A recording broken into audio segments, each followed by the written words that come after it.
Macron déclare qu'il ne faut pas exclure l'éventualité d'un envoi de troupes au sol en Ukraine et qu'ils feront tout pour que la Russie ne gagne pas cette guerre. Il n'y a pas de consensus aujourd'hui pour envoyer de manière officielle, assumée et endosser des troupes au sol. Nous ferons tout ce qu'il faut pour que la Russie ne puisse pas gagner cette guerre. Vladimir Poutine, dans son discours à la nation, qui répond « Nous avons aussi des armes qui peuvent atteindre leur pays. Et ils doivent comprendre que parce qu'ils sont en train de faire, c'est-à-dire tenter d'effrayer le monde entier, ils risquent un conflit nucléaire, ce qui signifierait la fin de la civilisation. » Donc, ça nous ramène en fait à l'avertissement premier de cette civilisation extraterrestre qui nous a créés, les élites. Très souvent, j'ai cette réflexion, les gens disent « mais pourquoi vous parlez de sauver l'humanité ?» Enfin, vous vous présentez comme des sauveurs de l'humanité, mais l'humanité n'a pas besoin d'être sauvée, mais on a des preuves claires. En fait, il y a une forme d'inconscience collective de ce qui se passe en ce moment, et tout ça est mené par des pions, des gens qui sont élus. C'est-à-dire que ce 6 août 45, symboliquement, c'est vraiment le moment où on se rend compte que cette civilisation sera, si on a une maîtrise de notre agressivité, ou ne sera pas si on ne maîtrise pas notre agressivité.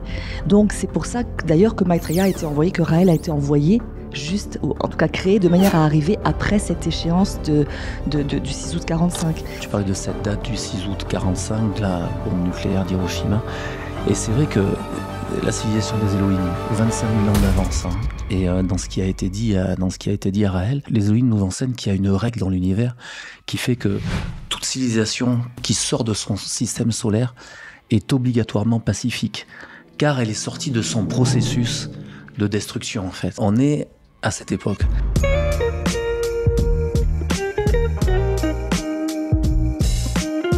Bonjour à toutes, bonjour à tous, bienvenue dans ce nouvel épisode de la Vision Raélienne. Bonjour Guillaume. Bonjour Xavier. Bonjour Luna. Bonjour Xavier. Et Brigitte. Salut à toi. Bon, on se retrouve une nouvelle fois en live, hein, tous les quatre ensemble pour apporter la Vision Raélienne. Et ce qu'on vous propose en fait, c'est une immersion quelque part, une immersion au sein de cette philosophie qui fait tant parler en ce moment et qui provoque tant de questionnements. Et je suis sûr que si vous êtes là aujourd'hui et puis si vous écoutez cette vidéo, si vous êtes très curieux, et félicitations à vous, parce que la curiosité hein, est une des grandes qualités qui permet à l'être humain de s'élever. Aujourd'hui, on va aborder, si vous êtes OK, un peu plus des sujets de société, parce que la dernière fois, on parlait de ce qui se passait en France.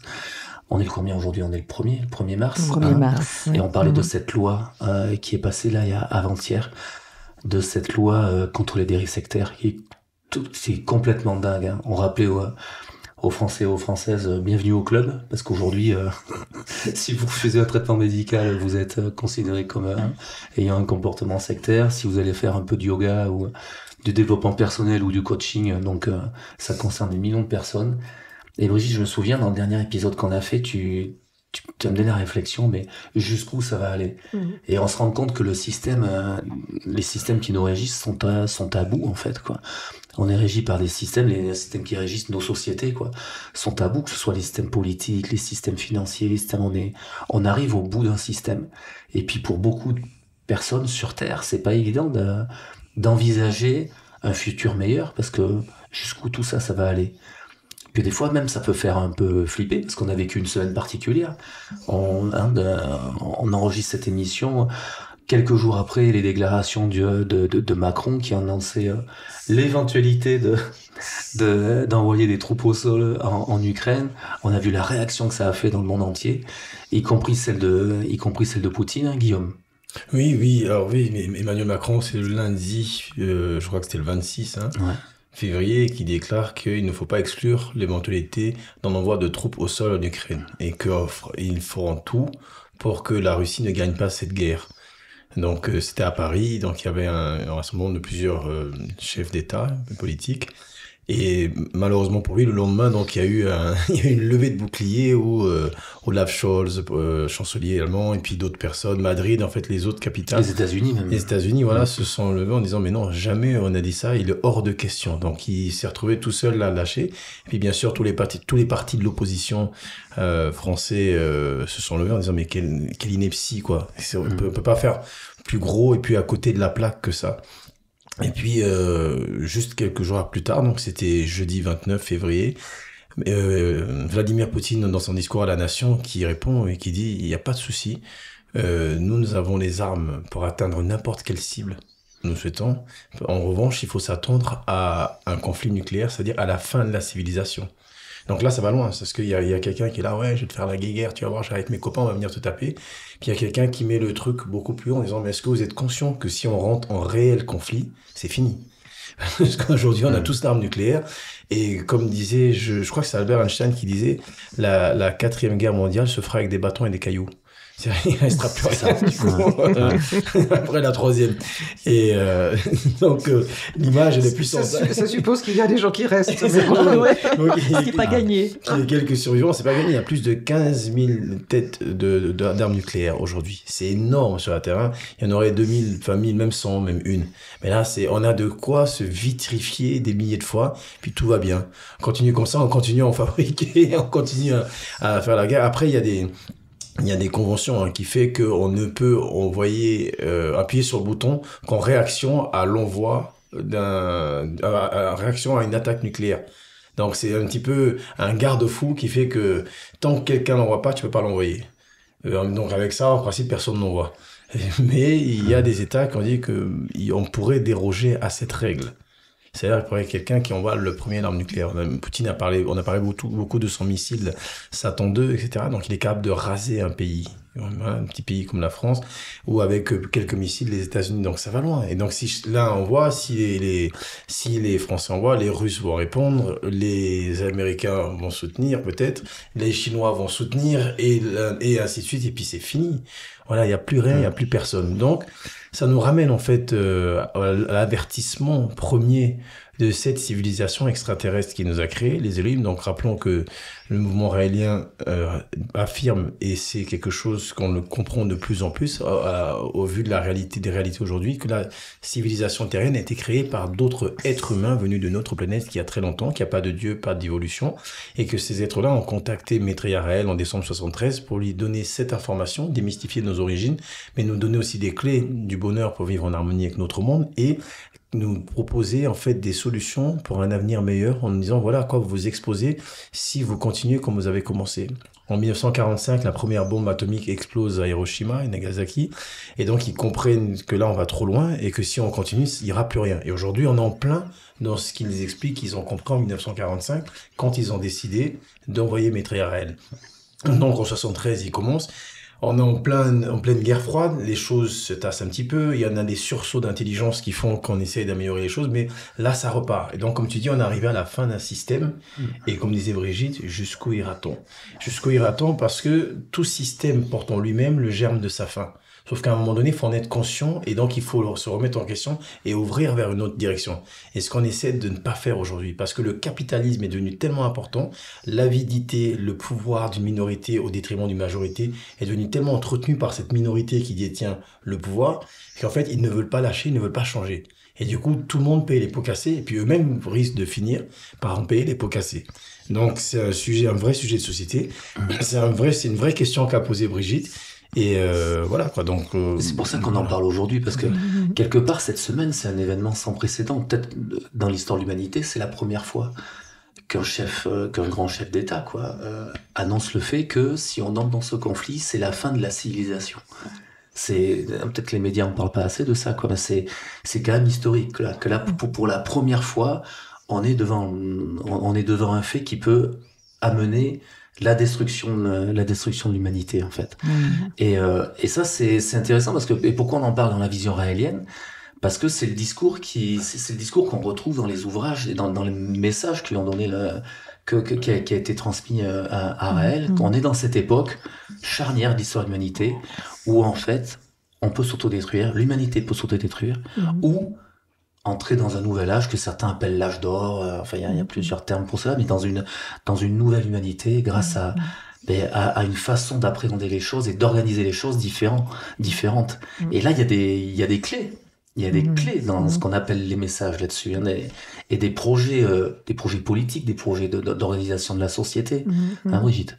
Non, je pense, en fait, Très souvent, j'ai cette réflexion, les gens disent « mais pourquoi vous parlez de sauver l'humanité ?» Enfin, vous vous présentez comme des sauveurs de l'humanité, mais l'humanité n'a pas besoin d'être sauvée, mais on a des preuves claires que, en fait, il y a une forme d'inconscience collective de ce qui se passe en ce moment, et tout ça est mené par des pions, des gens qui sont élus dans des mécanismes censés être de la démocratie, mais en fait, les gens qui sont élus, ce sont des gens qui veulent être élus et qui veulent rester élus.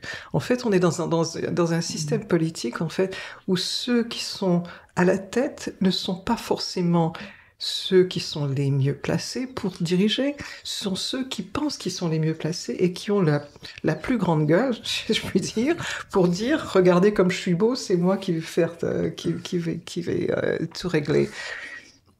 La notion de base, en fait, qui est introduite très clairement par les messages dès le début, donc les messages raéliens, les livres que Raël a écrit dès 74 et puis plus tard en 75, c'est ce qu'on appelle la géniocratie, c'est-à-dire avoir à la tête des nations ou des petites nations, peu importe, quelle que soit la position d'autorité qui gère une communauté, ce sont des gens qui ont la capacité de le faire. Ils ont été choisis pour ça. Non pas parce qu'ils ont la plus grande gueule pour dire « Regardez, c'est moi qui vais vous sauver », mais parce qu'il y a eu une forme de détection de quel type de personnalité dont on a besoin pour le problème que l'on doit résoudre là maintenant. Et on va chercher la personnalité en question et la sortir de là où cette personne est, et peu importe qu'est-ce qu'elle fait. C'est pas quelqu'un qui a le désir de le faire, mais c'est quelqu'un qui est là avec des connaissances, mais aussi une personnalité qui fait qu'elle va être capable de régler le problème.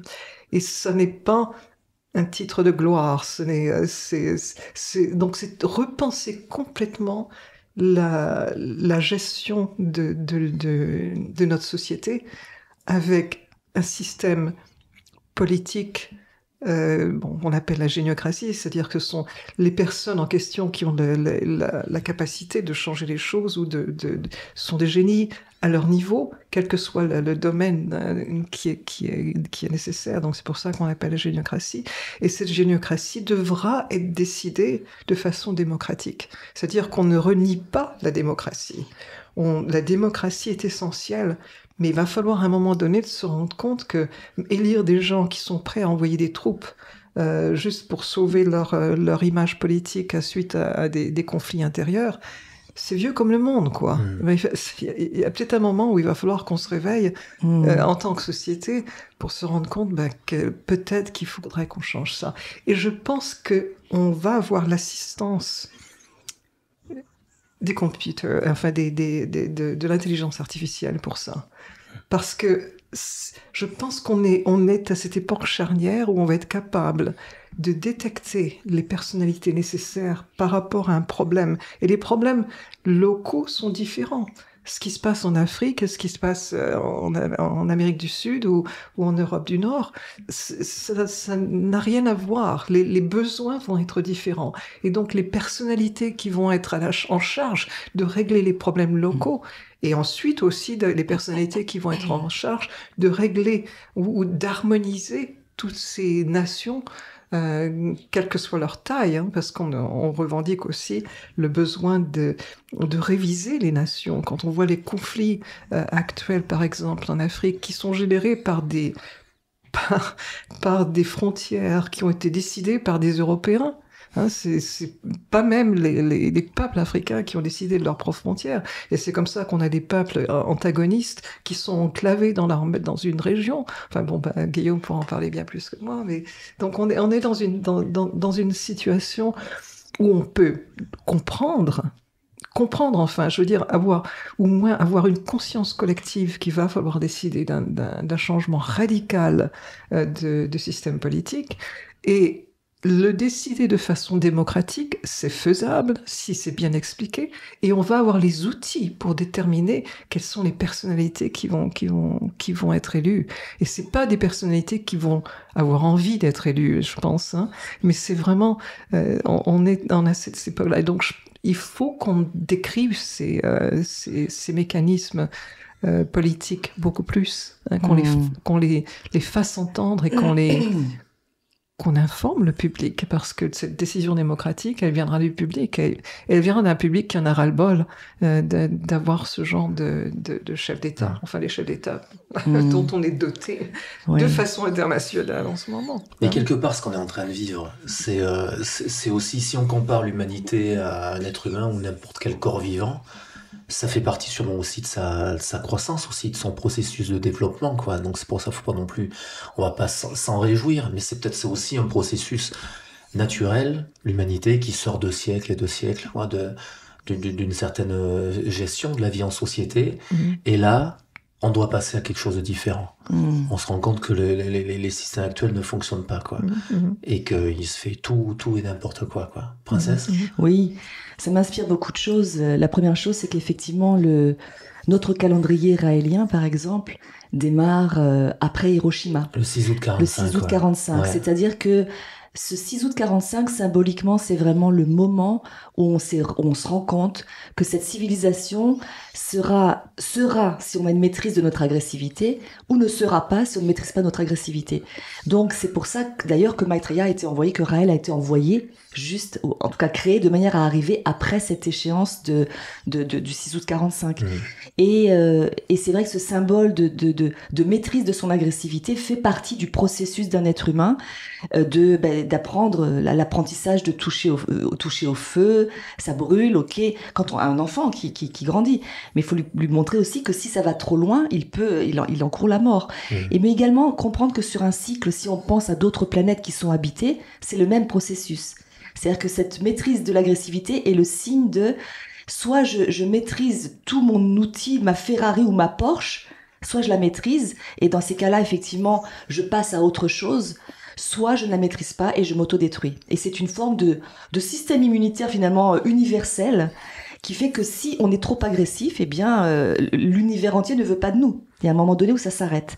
Donc ça, c'était très intéressant. Et quand j'ai lu les livres de Raël, ça m'a beaucoup touchée de comprendre aussi qu'au niveau individuel, c'est la même chose. On a parlé du respect de soi, mais c'est la même chose. Ce côté autodestruction ou plaisir à vivre.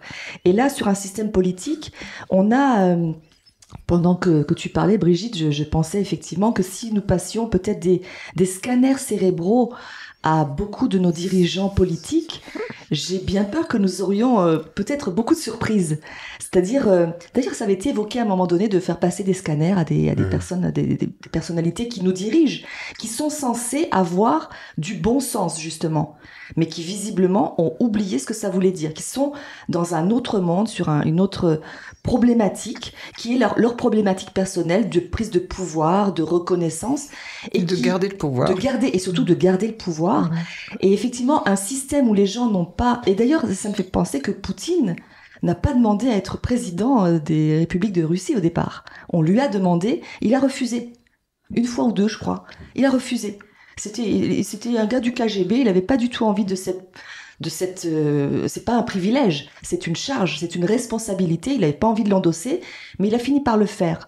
Et je trouve ça intéressant de se dire d'avoir quelqu'un qui a été vu pour ça et qui a refusé à plusieurs reprises en se disant mais moi j'ai pas envie de ça. Ça dénote quand même d'une forme de caractère aussi, et de se dire il a les compétences, on a décidé qu'il avait les compétences pour ça, et effectivement avec ce système géniocratique de dire on n'a pas nécessairement envie de faire quelque chose parce qu'on développe nos qualités aussi en faisant, mais on a aussi des talents propres. Chaque être humain a des compétences que parfois il ne voit pas. Par exemple, savoir ranger des coffres de voiture, des choses, par exemple, tout le monde n'a pas, ou être bricoleur. Et ça paraît anodin, mais en réalité, ce bon sens, et dans la géniocratie, c'est ce que j'ai trouvé aussi très intéressant, c'est qu'il n'y a pas, c'est pas une intelligence universitaire. C'est aussi une intelligence pragmatique, c'est-à-dire des gens du bon sens, des agriculteurs, des gens qui ont la notion de comment fonctionne la vie. Le bon sens paysan. Le bon sens paysan. Et donc cette intelligence des manuels aussi, de comprendre comment la matière fonctionne. Macron. Alors là, tu m'as coupé. Et effectivement, c'est intéressant de se dire, il y a des personnes qui ont des compétences pragmatiques à mettre au service et qui vont le faire pour le bien de la communauté. Et de mettre des gens qui ont envie d'œuvrer pour le bien de la communauté, ça change tout. Et ils sont pas là pour garder le pouvoir. Et moi, je me souviens, je regardais de temps en temps pour rire. Hein. Vous savez, les mercredis après-midi, les parlementaires ou les députés. Ouais. Et je me disais, et j'étais petite, et je me disais, mais comment est-ce possible que des gens qui se parlent aussi mal puissent nous diriger, qui se traitent aussi mal puissent nous diriger? J'ai honte, en fait, j'avais honte pour eux. Je me suis dit, comment est-ce possible qu'ils aient fait autant d'études? Ma mère était illettrée, elle savait ni lire ni écrire, mais elle avait un sens de l'humanité, de la psychologie et du respect de l'autre. Et je me suis dit, comment est-ce possible que ces personnes qui ont fait autant d'années d'études se traitent aussi mal, en public en plus? Et je me disais, il y a quelque chose qui ne va pas. Toute jeune, toute petite, je me dis, il y a quelque chose et ce monde marche sur la tête. Il marche sur la tête parce que des personnes, effectivement, ont voulu garder, avoir du pouvoir, et ce pouvoir politique, d'avoir des rentes à vie, ou c'est absolument hallucinant. Donc, effectivement, il est temps, nous arrivons, et heureusement, finalement, au bout d'un système qui se tue de lui-même. Et nous, les Raéliens, depuis le démarrage, nous avons cette phrase sur le troisième livre, c'était « La fin du monde par la bombe nucléaire est proche ». Et puis ils viendront sauver les justes. Bon, moi ça m'énervait un petit peu quand même cette phrase, hein, je dois le dire, parce que je me disais, qui est juste? À quel moment je sais que je suis juste? Bon, ça c'est un autre débat. Mais en tout cas, c'est une phrase choc. Hein. C'est une phrase choc. La fin du monde par la guerre atomique est proche. Ouais. Et on se rend compte que c'est le cas aujourd'hui. Et on le vit. On est dans cette fenêtre-là. Et qu'est-ce qu'on fait? Et qu'est-ce qu'on fait avec ça? Et comment on œuvre avec ça? Et en même temps, c'est notre objectif. Donc, quand les gens ne comprennent pas pourquoi nous, cette notion d'ambassade, par exemple, d'avoir une ambassade pour être capable d'accueillir un peuple extraterrestre, une humanité autre, ça veut dire que nous aurons résolu une bonne partie de nos problèmes ici. De se dire, là, c'est fini. La mondialisation nous a amenés aujourd'hui à ne plus pouvoir se considérer comme des États séparés, mais comme une seule entité qui doit œuvrer ensemble. Donc effectivement, on arrive à peut-être à 2 secondes de la fin, lâche pas l'horloge, à 2 secondes de la fin, et en même temps, bien, comment faire pour éventuellement encore renverser la vapeur? Jusqu'à la fin, il y a de l'espoir. Donc nous œuvrons pour ça depuis toujours, hein, depuis que nous sommes là, et Maitreya Raël a été envoyé aussi pour cette époque incroyable. Et là, tu viens d'en parler tout à l'heure, et c'est vrai que c'est une époque extraordinaire qu'on est en train de vivre, hein, et le voir à travers le prisme de la philosophie raélienne, c'est quelque chose de fort. Tout à l'heure, tu parlais de cette date du 6 août 45, de la bombe nucléaire d'Hiroshima. Et c'est vrai que la civilisation des Elohim, 25 000 ans d'avance, hein, et dans ce qui a été dit à Raël, les Elohim nous enseignent qu'il y a une règle absolue, il y a une règle dans l'univers qui fait que toute civilisation, d'ailleurs c'est super intéressant ça, toute civilisation qui sort de son système solaire est obligatoirement pacifique. Car elle est sortie de son processus de destruction, en fait, quoi. Donc ça, on est à cette époque. Mais par rapport au fait de la façon de régir la société, d'apporter de nouveaux modèles, d'apporter un nouveau système, tu parlais de la généocratie, on met en avant également le paradisme, qui est une forme d'organisation de la société, qui met l'être humain au centre de tout, qui met en avant les notions de partage. Aujourd'hui, la planète Terre, en fait, tous les éléments sont là pour qu'on vive dans un paradisme. Tout est fait aujourd'hui, tout est là pour que tout le monde puisse manger à sa faim, pour que tout le monde puisse avoir un toit, pour que tout le monde puisse vivre décemment. Et comme on le disait lors d'un dernier numéro de la vision raélienne, également que l'être humain puisse faire ce pourquoi il a été accompli, c'est-à-dire penser, créer et s'épanouir, quoi. Arrêter de travailler et puis vivre une vie d'épanouissement, quoi. Hein, Guillaume? Oui, sauf que penser avec le no thinking, ça va être compliqué. Ouais. C'est moi. Donc Luna disait, ils viendront sauver les justes. Donc moi, je vous annonce que je change de nom, je m'appelle Juste. Maintenant, comme ça, j'ai une chance d'être sauvé. T'es sûr, là? Est-ce qu'ils viennent sauver les justes? Sauver le juste. Il est non pour Guillaume. Ouais, sauver le juste. Et moi, c'est avec Justine. Et donc, en fait, c'est vrai que faut revoir les choses. Hein, cette date-là, 6 août 1945, hein, Nagasaki, Hiroshima, on appuie sur un bouton et des milliers de morts, quoi. On rase une civilisation. Des innocents, des femmes, des hommes, des enfants qui n'ont rien fait, qui vaquaient tranquillement à leur occupation, et au nom d'une idéologie. Ça veut dire, en fait, de la pensée, d'une imagination idéologique, hein. On finit par dire, OK, on passe à l'action, on va mettre toute notre énergie pour tuer ces gens-là. Imaginez tout le cerveau qui a été mis pour ça. Ils ont pris les meilleurs chercheurs, hein, pour faire ça. C'était Oppenheimer, là, en fait, qui est le père de la bombe atomique. Alors, on dit souvent que c'est Einstein. Non, Einstein, en fait, a découvert des calculs savants en tant que physicien qui ont permis à Oppenheimer d'aboutir. En fait, il l'a souvent consulté. Et une fois que ça a été fait, ils ont réalisé, en fait, la gravité de la chose. C'est vrai qu'Oppenheimer a dit, je suis le diable, en fait, quand ça s'est fait, parce qu'il a apporté la culpabilité absolue. Et alors, le pire, j'aimerais pas être à la place de celui qui a appuyé sur le bouton. C'est là où la philosophie raélienne est importante, parce que, avec la notion de responsabilisation, donc on a parlé dans les épisodes précédents, et avec cette phrase de Raël, hein, le soi-disant gourou doctrineur qui a une emprise, cette phrase où il dit, que ne faites rien qui soit contraire à votre conscience, qui que ce soit qui vous en donne l'ordre, que ce soit moi, Raël, ou les Elohim, l'entité suprême, les entités suprêmes eux-mêmes. Si ce pilote avait eu cette philosophie raélienne, il n'aurait pas appuyé sur le bouton. Si toute la chaîne là qui s'est fait, il n'aurait pas été jusqu'au bout. Mais cette notion de déresponsabilisation qu'amènent ceux qui dirigent, si on peut appeler ça diriger, dans l'organisation sociétale fait que c'est une catastrophe. Donc, une des premières choses, c'est de rappeler l'importance de cette valeur et l'importance de cette notion en préambule de la philosophie raélienne, qui est cette notion de prendre ses responsabilités et de ne pas exécuter un ordre contraire à la conscience. Donc, c'est à cette époque, Oppenheimer et puis toute sa clique font cette bombe qui est expérimentée quelque part sur les Japonais. Hein. C'est pas des hommes, c'est des jaunes. Voilà. À profiter de la guerre pour faire l'expérience et devenir plus fort.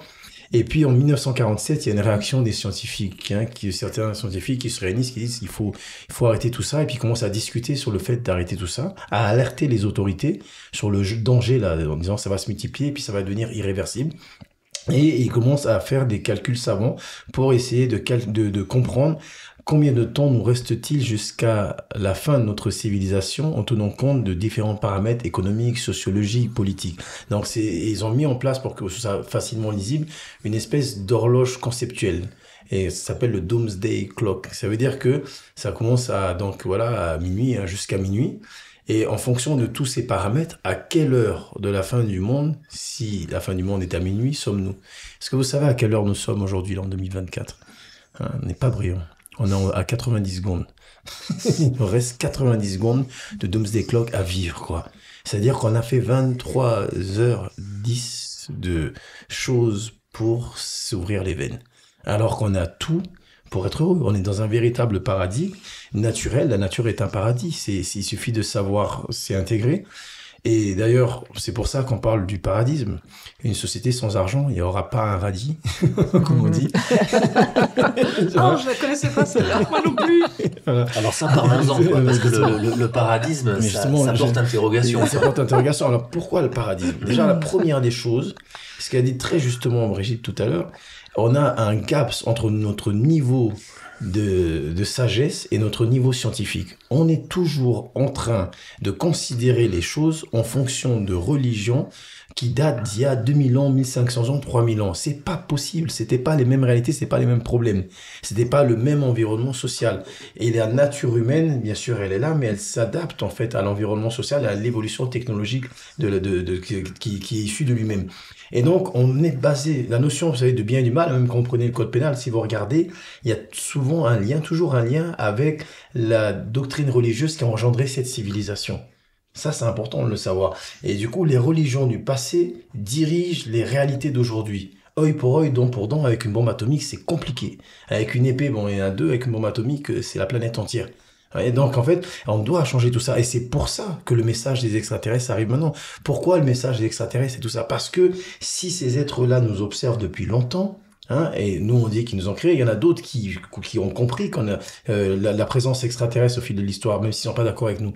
Mais ils le savent. Mais donc, s'ils nous observent, ça veut dire qu'à un moment donné, Ici, ils ont intervenu tout au long de l'histoire de l'humanité. Ils sont obligés d'intervenir maintenant. Vous ne pouvez pas croire ou comprendre la présence extraterrestre sans avoir la certitude qu'ils vont intervenir maintenant. Parce que pourquoi à l'époque de Jésus, puisqu'il y avait comme une petite révolution, ils ont intervenu à différents endroits, et puis en Amérique du Sud, et puis là maintenant, qu'il y a tous les gros bouleversements de cette société, et ben là, non, on va laisser faire, on va juste faire des apparitions d'OVNI. Obligatoirement, ils sont là. Obligatoirement, en fait, ils envoient quelqu'un. C'est ça qu'il faut comprendre, le lien entre ce message extraterrestre et la présence de réel. Et obligatoirement, celui qui va envoyer va avoir une façon d'appréhender les choses totalement différente. Et c'est pour ça qu'il y a un message philosophique. C'est pour ça, justement, qu'il y a un message philosophique. Il peut pas arriver et dire tout ce qu'il y avait avant. Moi, je suis prophète. Alors, tous les prophètes ont amené une révolution. Rappelez-vous Jésus dans le temple qui fout les marchands par terre, le doux Jésus. Et rappelez-vous Mohamed qui l'amène à Médine, qui révolutionne tout. Les bouddhistes qui ont fini par essayer de tuer parce que ils finissent par développer des arts martiaux pour se défendre parce qu'ils remettent tout en question, le système. Et là, un prophète arrive qui dirait, ouais, tout va bien, c'est super.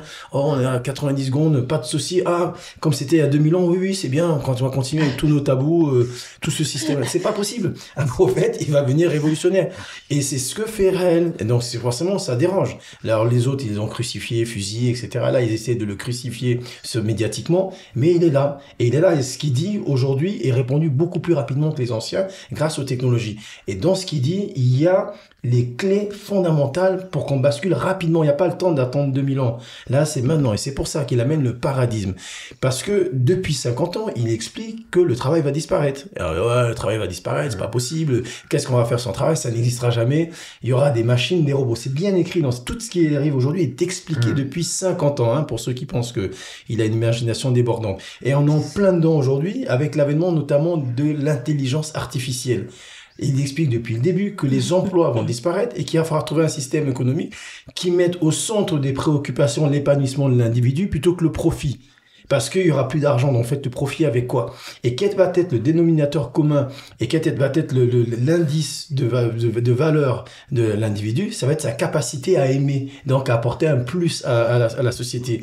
Et c'est pour ça qu'il enseigne des valeurs basées sur l'amour des différences, le respect absolu, parce qu'une société sans argent, vous faites comment pour évaluer l'individu? C'est sa capacité à aimer. Et c'est exactement le message qu'il amène, donc il s'inscrit en plein dans son vie et vers où on va. Si la capacité d'aimer n'est pas l'indice de valorisation, alors on sait quoi? C'est l'argent? Non, ça va disparaître, il n'y aura plus de travail. C'est quoi? C'est la force physique? Non, c'est pas possible. Ça peut être que ça parce que dans une société, la technologie est tellement puissante, si notre niveau d'amour est pas au-dessus de tout et n'est pas notre valeur suprême, on va s'auto-détruire. Déjà, c'est aujourd'hui la bombe atomique dans les mains de notre civilisation, c'est 2 pistolets dans les mains d'un singe bourré. Le moment il va tirer sur quelque chose, et c'est exactement ce qui est en train de se passer.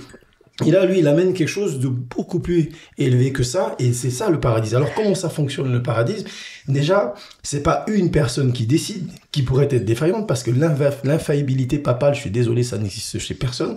Il n'y a pas d'infaillibilité. Donc, c'est un collège de génies, un collège de personnes qui prennent des décisions, et avec des personnes compétentes, comme le disait Brigitte, dans différents domaines. C'est pas un président qui n'y connaît rien j'allais dire, aux stratégies guerrières, et puis à ce que ça engendre, et toutes les implications que ça peut avoir, notamment la destruction atomique de l'humanité, qui va dire on va envoyer des tripes en Ukraine. Il va y avoir des vraies personnes qui vont vraiment réfléchir à la situation et qui connaissent l'histoire de l'humanité, qui connaissent les réalités des différents peuples. C'est pas quelqu'un qui fonctionne au sondage. C'est quelqu'un qui fonctionne qui fonctionne à l'intelligence. Et surtout, qu'est-ce que l'intelligence? C'est-à-dire, il fait des liens qui lui permettent d'avoir cette vision panoramique avec une constance qui est l'amour.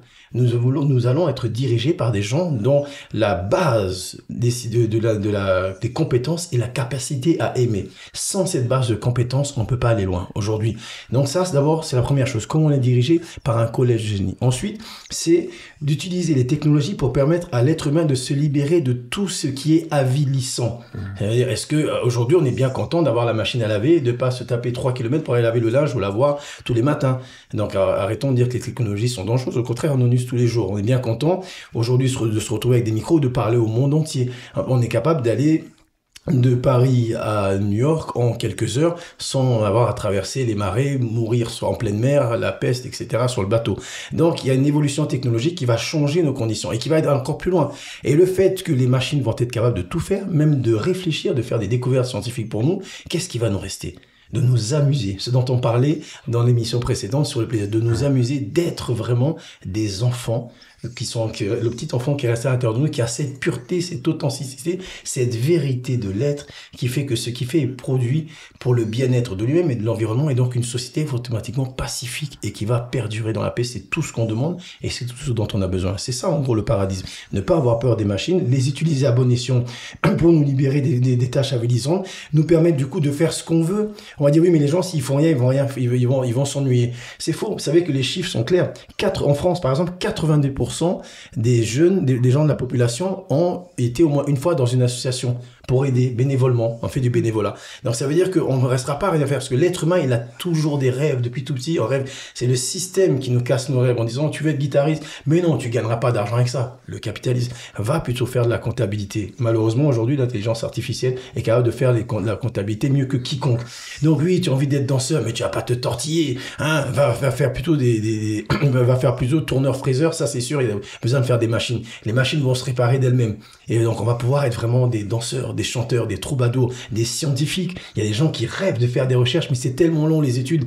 On va trouver des systèmes pour apprendre beaucoup plus vite. Donc on aura une civilisation où les gens, grâce au paradis, vont faire exactement ce qu'ils aiment, vont être épanouis, et des gens épanouis qui ne souffrent pas, ça fait des gens pacifiques. Ça diminue l'agressivité. Et une civilisation non agressive qui rêve, qui pense vraiment à l'amour avant tout, mais c'est une civilisation qui devient planétaire, qui s'ouvre vers les étoiles et vers laquelle une autre civilisation qui a passé aussi ces étapes a envie de rencontrer. C'est ça le contact qu'on va faire dans cette ambassade. Fait, tout est lié, hein. Oui, c'était lors de la dernière séquence qu'on a fait, on parlait de bonheur, on parlait de plaisir, on se rend compte que tout est lié, quoi, à l'échelle de l'individu, à l'échelle de la société. Mais merci Guillaume d'avoir vraiment présenté cette notion de paradisme, d'organisation de la société, ce projet qui est, on le rappelle, hein, écrit là, qui est gravé sur le marbre depuis plus de 50 ans, quoi. C'est là qu'on voit également la portée de ce message. Et ce que j'aime dans ce que tu dis, c'est que cette notion, il y a un contact avec une civilisation extraterrestre, mais on se rend compte que ça va bien au-delà. Et c'est pour ça peut-être aussi que ce contact qu'a eu Raël a jamais trop intéressé ou autre les ufologues, les spécialistes des ovnis ou autre, savoir ce que on s'intéresse à la taille des ovnis, quelle planète, ou des fois c'est des questions qu'on peut nous poser en conférence, mais ça va bien au-delà, quoi. Ouais, c'est la portée, un contact avec une civilisation extraterrestre peut pas venir sans un message philosophique, sans un héritage philosophique de cette civilisation qui a 25 000 ans, 25 000 ans d'avance. Brigitte. Et en fait, c'est ce qu'ils apportent enfin, pour réussir à établir ce que l'on veut établir, il faudra ce que tu parles. Enfin, tu parlais de no thinking, et je reviens là-dessus parce que si on mettait Macron dans un stage de méditation, il aurait peut-être besoin de plus de 2 semaines, en fait. Hein. Il faudrait peut-être qu'on lui mette un mois, là, un bon mois de méditation, ok, où il est obligé de se connecter avec la nature, avec l'être, avec ce qu'il est à l'intérieur, avec les étoiles, etc. Il serait pas capable, en revenant de ce stage de méditation, il serait pas capable de tenir les propos dont il parle maintenant, en fait. Hein. Et donc, en fait, ce message philosophique vient avec les tools, les outils pour pouvoir arriver à ce stade-là. Donc, c'est vrai, on a le concept du paradisme, la géniocratie, etc. Mais petit à petit, les petits pas que l'on peut faire chacun au quotidien, c'est en fait cette connexion, cette méditation. Et c'est pour ça que Raël a lancé The 1 Minute for Peace, 1 minute de méditation. Chaque heure, chaque moment disponible, de le consacrer à mettre son corps entier et à envoyer de l'amour à l'humanité. Ça paraît... je veux dire, j'imagine quelqu'un qui est comme Macron, qui est complètement dans une logique très restreinte de cerveau, de pensée, etc. Ça paraît dérisoire, mais c'est tellement puissant. Hein. Raël disait qu'une pensée d'amour est plus forte plus puissante qu'une bombe atomique, parce qu'elle reste. La bombe atomique, elle explose, bon d'accord, elle fait des dégâts, puis elle est partie, alors que la pensée d'amour reste. Donc imaginons si on arrivait à faire en sorte qu'on ait de plus en plus de gens qui se réunissent, qui nous rejoignent dans ces méditations, 1 Minute for Peace, ou qui se disciplinent à avoir ce genre de pensée, ce genre de pensée d'amour qui viennent de chacune de nos cellules, et boum, ça part. Et c'est tous ensemble, on arrive à faire ça. Ça n'est pas dérisoire, c'est mesurable. Et donc, il y a des gens maintenant qui font des grands meetings, qui mesurent la variation des champs magnétiques d'une salle qui médite. Et l'harmonisation des cœurs, tout le monde se met en harmonie, les cerveaux se mettent en harmonie. Il y a une puissance dans la méditation qui est phénoménale, qui est amenée très clairement dans les premiers livres de Raël. C'est un enseignement de base du raëlisme qui est essentiel. Donc, je sais pas, il faut qu'on visualise ça de plus en plus, et peut-être faire une demande officielle pour que nos dirigeants mais ouais. Quand tu parles, fassent des stages de méditation avant de prendre une position, quoi qu'elle soit. Et quand tu dis ça, on peut pas s'empêcher de penser que tout est lié, en fait. Quoi. Hein, là, on parle de l'organisation en société, mais ça touche l'être humain, ça touche la méditation, ça touche l'intention, l'état d'esprit dans lequel on est. C'est incroyable. Et c'est fou parce qu'on vit une période particulière cette semaine, mais il faut voir d'où on vient aussi, depuis avec tout ce qui s'est passé pendant le Covid. Là, on parle de Macron, mais il faut se rappeler de cette allocution, là, c'était le 13 mars 2020, quoi. Nous sommes en guerre, quoi. Vous vous rappelez de ça? On a même fait une vidéo là-dessus. La bête. Nous sommes en guerre, quoi. Luna. Oui, pour conclure, en ce qui me concerne, s'il nous reste 90 secondes à vivre, et moi j'accompagne des mourants, hein, donc alors j'ai fait beaucoup le parallèle entre les êtres humains et à travers ton métier de thérapeute. À travers mon métier, et un être humain fonctionne comme une humanité, donc c'est beaucoup de parallèles à faire, et quand les gens... ou soit ils ont peur de la mort, ou enfin quelles que soient les raisons, ce qui est important, c'est pas tellement de mourir, c'est est-ce que j'ai bien vécu, est-ce que je vis bien, et ces quelques secondes qu'il reste aussi, c'est comment je vais pouvoir pardonner. Moi j'ai un rêve qu'un homme politique, par exemple les États-Unis, demande pardon pour ce qu'ils ont fait, par exemple, et que chacun commence à pardonner. Et d'un seul coup, c'est comme si, en très peu d'instants, avec juste quelques mots et quelques intentions d'amour, on pouvait stopper une machine qui s'est emballée d'agressivité, de surenchère. Et avec mes patients, c'est la même chose. Je me dis, mais est-ce que vous êtes en paix? Si vous l'êtes pas, faites-le maintenant. Parce que demain, mais même si on a plus que 90 secondes d'ailleurs, c'est à quel moment on décide de pardonner à quelqu'un, d'aller le revoir, de lui dire je t'aime, parce que c'est maintenant qu'on peut le faire, c'est pas demain, c'est pas après-demain, c'est tout de suite. Et cette notion de l'intensité de l'instant présent, ça c'est aussi l'enseignement de Raël, mais c'est cette notion de vivre maintenant dans le présent avec cet amour, comme tu parlais de cette capacité d'amour, d'aimer. C'est le plus important. Le reste, d'ailleurs, vous parliez tout à l'heure du film avec DiCaprio. On avait tout pour s'en sortir. Et le seul moment ce qui est vraiment important, c'est l'amour qu'on aura donné et qu'on aura reçu. Le reste, c'est tellement aléatoire. Donc voilà ce que j'ai envie de conclure. C'est une belle conclusion. Quelqu'un veut rajouter quelque chose? Non, moi je pense que... Merci beaucoup. Hein. Merci, c'était un bel échange là sur le projet de société, des messages raéliens et de la vision raélienne en fait, parce qu'on est là pour ça. Et puis pour tous ceux qui nous écoutent, on peut que les encourager à rejoindre les différents sites internet, podcasts, Instagram, Facebook, TikTok, tout ce qui existe aujourd'hui, toute la ribambelle X Twitter, mais en effet quoi. Et puis surtout d'aller à la source. Et la source, c'est quoi? C'est ces ouvrages que Raël a écrits suite à la rencontre avec cet extraterrestre. Il y a déjà plus de 50 ans, quoi. Et qui sont en téléchargement gratuit. En effet. Raël.org. Ou ils peuvent les trouver sur Amazon aussi. Amazon, là, c'est pas gratuit. Ça faut payer, là. Encore. Il faut payer encore un petit peu, quoi. Jeff Bezos prend une petite commission au passage. Ouais, c'est ça. Mais il est pas raélien. On le dit. Ça serait bien, on aurait une com. Merci beaucoup. Et on se retrouve très vite. Hein. Merci, les amis. Merci.